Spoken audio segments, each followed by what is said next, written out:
E nós já voltamos falando sobre esse caso que tem uma repercussão no Brasil inteiro, envolvendo essa doença do amor, quando uma pessoa está convicta de que é amada por alguém, mesmo não sendo. Um transtorno que é retratado em uma minissérie baseada em uma história real.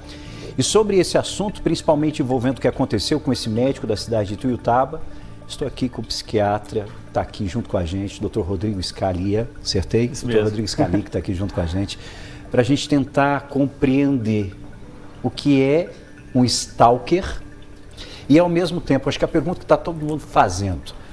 Bom, stalking é um crime previsto na nossa legislação desde 2021. Mas quem pratica o stalking, o stalker, é uma pessoa doente? Boa tarde. Boa tarde, Rafael. Boa tarde, você que está em casa. Pode ser uma pessoa doente. Uma das causas do stalking, a perseguição, pode ser uma percepção errada da realidade. É como se a pessoa estivesse vendo o mundo de uma forma equivocada, entendendo as coisas de uma forma equivocada. E isso é um transtorno mental. Isso é o chamado de delírio erotomaníaco ou erotomania. Então, uma doença em que a pessoa começa a ver sinais onde não existem. Começa a perceber sinais, por exemplo, de um afeto, de um carinho, geralmente uma pessoa que tem uma posição social mais elevada ou uma característica física ou mental extremamente desejada, um sinal de afeição para ela que não existe, ou para ele, né? Pode acontecer com homens também. Exatamente, ou seja, um presente, uma bebida, como acontece na série, uma simples bebida pode ser o estopim para o início desse delírio. Isso, é uma alteração cerebral.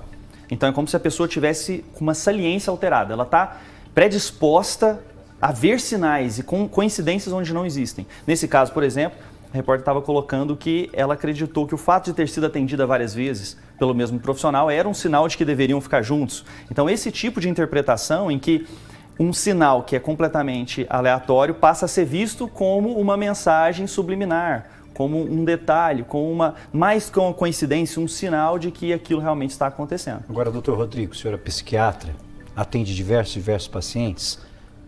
Como, nesse atendimento, para uma pessoa que está apresentando esses delírios, diagnosticar e, ao mesmo tempo, evitar que isso aconteça? É um desafio, né? Na verdade, isso vem acompanhado de outros sinais. Não é só o delírio. Frequentemente a pessoa não busca atendimento pelo delírio, mas a família pode buscar, percebendo que tem uma alteração na forma de percepção. Ou então a pessoa pode ter outros transtornos mentais que levaram a esse delírio. É comum, por exemplo, pode acontecer na depressão com sintomas psicóticos, pode acontecer nos casos de esquizofrenia, pode acontecer em casos de transtorno bipolar. Tá? O que não quer dizer que quem tem isso vai ter esse sintoma, mas pode acontecer nessas doenças. Até num transtorno bipolar, que queira ou não, se tornou até comum, lamentavelmente, isso pode acontecer. Pode acontecer a pessoa apresentar esse delírio. Sintomas delirantes e a pessoa ter esse tipo de delírio. É um dos tipos de delírio que podem acontecer. Lembrando que a grande maioria das pessoas que têm transtorno bipolar não tem essa alteração. Tá? Mas isso pode acontecer no transtorno bipolar. Uma pessoa que tenta suicídio várias vezes, por exemplo, pode ser um caso de depressão, pode ser um caso de transtorno bipolar. A gente nunca atendeu essa jovem, não tem como a gente saber, mas são casos que podem gerar esse tipo de sintoma. E a pessoa passa a ver até na negativa, a forma como a pessoa nega, os pequenos sinais do olhar, da fala, das mensagens, ela começa a ver uma narrativa de que, na verdade, ele está sim apaixonado. Ele está deixando ela perceber por sintomas bem sutis de que a paixão realmente existe. Às vezes, que ela vê, reforçando que a pessoa percebe. Isso, não necessariamente o caso dela, mas isso acontece nos casos das erotomanias delirantes. Agora, nesse caso específico envolvendo esse médico de Ituiutaba e essa jovem que foi presa aqui em Uberlândia, em um determinado momento, e houve até a prisão, da avó, ajudando ela a agredir a esposa desse médico. Isso mostra o discurso, muitas vezes, que esse indivíduo, que essa pessoa, acaba tendo dentro de casa. Consegue encorajar até a própria família em relação a isso, que ela acha que é verdade e não é. Isso, o delírio, frequentemente, ele é bem organizado. Então, a pessoa está com um delírio, mas todo o restante, às vezes, da vida está acontecendo. Por exemplo, um transtorno delirante persistente, que é outra causa possível. A pessoa está estudando, ela está trabalhando, então ela parece estar muito adequada. Só que existe essa crença delirante, que move a pessoa, move grande parte das ações dela. Então pode ser que a narrativa que ela traz para a família seja uma narrativa com vários vieses. Com muitos detalhes. Com muitos problemas, com muitos... a família passa a ver da mesma ótica que ela porque foi convencida a isso. E outra coisa que pode acontecer é o fato das doenças mentais serem também genéticas. Então você tem genes ali relacionados dentro da própria família. Para facilitar, ela é uma estudante de nutrição. Ela, dentro da instituição, estudando, convivendo... Dela, mas pode ser que seja... Convivendo com os colegas, é até difícil dos colegas imaginarem esse tipo de situação. Perceberem. Se for só esses sintomas, sim. Ela tinha sintomas de humor, pelo que vocês trouxeram, né? Que é as tentativas frequentes de suicídio. Então, existe uma instabilidade emocional. Então, pode ter vários outros tipos de diagnósticos acontecendo. Mas a pessoa pode ter o delírio e estar bem funcional, estudar, trabalhar, né? Ter filhos. E às vezes tem uma crença delirante que está atrapalhando na vida dela. E por isso que é tão problemático. Entra naquilo lá que você falou, como é que a gente tem que diagnosticar e tratar, chegar no tratamento desse tipo de pessoa, no atendimento psicológico, no atendimento psiquiátrico, para poder ser ajudada, para evitar esse tipo de tragédia de se perpetuar. Vamos falar sobre isso. Vamos pensar agora exatamente nisso. Como evitar? Como evitar que uma pessoa se torne o stalker de alguém? Detecção precoce e facilitar o tratamento. Chegar no tratamento psicológico, porque tem vieses que estão sendo confirmados, ou seja, a pessoa começa a ter comportamentos que vão trazendo uma certa sensação de satisfação. Quando ela se sente desejada por uma pessoa, mesmo que não seja verdade, na mente dela aquilo acalma os sintomas depressivos. Então isso funciona como uma forma dela se sentir melhor diante desses sintomas depressivos que ela tinha. Então ela precisa de um atendimento psicológico que ajude ela a perceber esse ciclo. E também no atendimento psiquiátrico, porque o delírio ele tem uma causa orgânica, existem alterações cerebrais, existem medicações que diminuem muito os sintomas ou às vezes os retiram completamente. Agora, falando exatamente desse acompanhamento, a família então ela é crucial. Né? Fundamental, para perceber, porque a família que percebe, porque uma pessoa que está passando por isso não vai procurar um médico. Vai ter muita dificuldade de procurar um profissional. E mesmo o profissional ele tem que vincular bastante primeiro. Porque se ele já chegar questionando todas as crenças, falar, essa pessoa não está apaixonada por você, né? Ou como foi feito várias vezes, foi tentado várias vezes no juízo, né? Afasta dele, isso não está acontecendo. Não, e afasta até mesmo... A pessoa deixa de continuar o tratamento, exatamente. Então você tem que fazer um bom vínculo, detectar isso, né? Ajudar a pessoa a perceber a vantagem de fazer um tratamento. E assim você fazer o acompanhamento completo. Para o pai, para a mãe, para o vô, para a avó, para o tio, para a tia, para o filho, para a filha, para o marido. Como perceber? Me ajuda, doutor Rodrigo. Como que eu percebo que alguém está passando por alguma coisa que está fora do normal? Às vezes é muito difícil. Vai ver o adolescente apaixonado. Às vezes está apaixonado numa pessoa famosa, né? numa atriz, num ator. E aí você vai ver que tem uma fase do desenvolvimento em que isso é mais comum, na adolescência, por exemplo.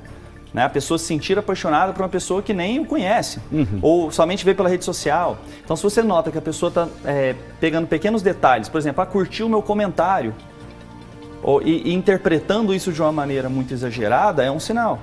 Se você está percebendo sintomas depressivos que só se diminuem quando ela se sente valorizada por uma determinada atenção, é outro sinal. Então, se você está percebendo que essa pessoa ela está falando só naquilo, tem feito muitas coisas em relação àquele exagerado tipo de atenção que dá a uma determinada pessoa, um determinado tipo de admiração que ela tem. Então, tudo isso é sinal para você parar e conversar. O que está acontecendo? Agora, vamos buscar ajuda. Doutor Rodrigo, as redes sociais facilitam, quem não nisso, né? Porque hoje você tem uma proximidade muito grande com o artista que você venera, por exemplo. Não só uma proximidade, você sabe tudo. Sabe onde ele está, o que ele está fazendo, o que ele comeu, o que ele fez isso, ele viajou, não viajou. E isso dificulta até mesmo para a família entender que não está acontecendo nada. Né? Às vezes é difícil. Por exemplo, eu tive um caso recente de um paciente que se apaixonou por um modelo da Alemanha. Né? E ele viu, a chuva caiu, um dia ele viu uma poça em formato de coração. E aí ele começou a ter pensamentos de delírio, automaníaco, de que ela estaria apaixonada por ele. Então, por conta disso que ele viu, né? Ele tinha um transtorno em termos de esquizofrenia, então ele passou a acreditar que isso estava acontecendo. Né? E ela, coincidentemente, naquela semana terminou com o esposo. Então ele viu isso tudo como um sinal de que ela realmente daria atenção para ele, que eles iriam se casar. E a pessoa passa, às vezes, até a ser vítima de pessoas de má fé. Né? Ele foi vítima de golpes. Né? Se dizendo que ser a pessoa, se aproveitou disso para poder pegar dinheiro, falar, não, agora você deposita que nós vamos nos casar, deixa eu separar o dinheiro aqui. E ele acaba caindo nesse tipo de golpe. Por quê? Porque ele está com o juízo prejudicado. Então a família percebe como? Percebe que a pessoa começa a falar muito sobre aquilo, exagera nos relatos, pega pequenos sinais e distorce. Mais uma vez, pode acontecer quando a pessoa está apaixonada, mas o nível é excessivo, é diferente. deixa de ser funcional. E tem que deixar muito claro nessa distância que existe de um stalking para uma pessoa que está tendo um delírio. Ela pode ter um delírio, por exemplo, no caso dele, mas nunca perseguiu. Né? E algumas pessoas têm o delírio e realmente passam a fazer uma ação criminosa, um crime de seguir aquela pessoa, de não conseguir controlar os seus comportamentos. É a raridade, muito menos do que as que têm. É relativamente comum, 1 a 3% de chance de ter esse delírio ao longo da vida. Agora, a perseguição é mais rara, né? São poucos que chegam nesse ponto. Bom, o Dr. Rodrigo Scali é psiquiatra desde 2012 e estava conversando inclusive em off aqui junto com a gente, né? Que esses casos são mais comuns do que a gente imagina. É isso? Atende muito desse tipo de caso? As pessoas que chegam na internação, que são as pessoas mais graves, quem trabalha com internação acaba vendo mais casos assim. Né? Então, pessoas que às vezes internaram, que têm diversos tipos de delírio, entre esses os delírios erotomaníacos, são esses de sentir que alguém está apaixonado. Já aconteceu, por exemplo, de sentir que um cantor muito famoso fazia músicas para ela, mesmo as músicas antes dela ter nascido, a pessoa não percebia a incongruência. Então ela escutava a pessoa falando, era para ela. Né? Caso, por exemplo, em que apresentadores de TV falam para ele, então, ou falam para ela, dão sinais sutis durante a apresentação, durante a TV, ela pesca sinais, nossa, ele está falando de mim, está falando que me quer. Então, a pessoa que está com alteração cerebral, frequentemente em crise de esquizofrenia, transtorno bipolar, depressão com sintomas psicóticos, pode ter esse sintoma e, infelizmente, é mais comum do que a gente imagina. Para tratar, é só com medicamento, doutor? Não, medicação, psicólogo, alteração na forma de viver a vida, o exercício físico, comer melhor, dormir bem. Então, são vários pilares que precisam ser modificados, mas o acompanhamento psicológico é fundamental e o acompanhamento com o psiquiatra. Agora, quando a gente pega um quadro de depressão, uma pessoa que começa a ter um quadro depressivo, a família percebe, procura ajuda, procura um profissional, a partir do momento que ocorre esse tipo de atendimento, até mesmo com medicação, nesse processo, que é um processo difícil até para essa pessoa, que é um tratamento, ela vai ter que expor muita coisa, pode acontecer o delírio também? Pode acontecer, evoluir para delírios assim ou outros problemas? O delírio ele é uma característica grave de uma depressão, então a depressão ela precisa ser grave para poder dar delírio. Ele pode acontecer também em outros transtornos. Então, se a pessoa tiver, na verdade, o transtorno bipolar, ela pode entrar numa fase que a gente chama de mania. A fase de mania não tem a ver com aquela mania de fazer as coisas, mania de fechar a casa, não é isso não.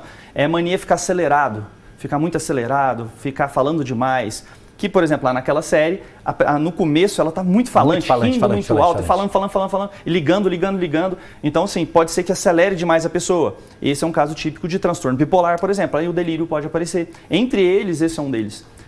Delírio grandioso, a pessoa se sente tão grandiosa que ela possa acreditar que, por exemplo, atores famosos, pessoas muito famosas estão apaixonados por ela. No caso da série, que pessoas muito famosas eram atendidas por ela como clientes, né? Que ela era uma advogada muito famosa, né? O premier britânico e todos eram clientes dela. Então, a sensação de grandiosidade que a pessoa pode passar a possuir.